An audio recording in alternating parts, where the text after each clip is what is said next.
অনেক তো হলো লইট্টা শুটকির ভর্তা, আজ দেখাবো লইট্টা মাছের ভর্তা। কড়াইয়ে তেল গরম হয়ে আসলে দিয়ে দিব কাঁচামরিচ। আপনারা যদি ঝাল বেশি খান তাহলে মরিচের পরিমাণ বাড়িয়ে দিবেন। ওই তেলেই দিয়ে দিব আগে থেকে ছোট ছোট টুকরা করে কেটে রাখা লইট্টা মাছগুলো। কিছু সময় ভেজে নিয়ে আধা সিদ্ধ হয়ে আসলে তাতে দিয়ে দিব সামান্য পরিমাণ হলুদ গুঁড়ো। এতে কালারটা যেমন সুন্দর আসবে, মাছের যে একটা গন্ধ আছে সেটা থাকবে না। আরও 2-3 মিনিট সময় নিয়ে ধীরে ধীরে অল্প আঁচে মাছগুলো ভাজতে থাকব।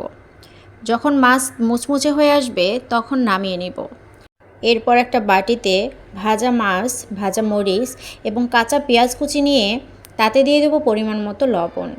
এরপর সরিষার তেল দিয়ে সবগুলো উপাদান খুব ভালোভাবে মিক্স করে নিলেই রেডি হয়ে যাবে আমাদের লইট্টা মাছের ভর্তা। গরম ভাতের সাথে এই ভর্তা খেতে যে কি মজা, একবার বানিয়ে ট্রাই করেই দেখুন। সাথেই থাকুন। ধন্যবাদ।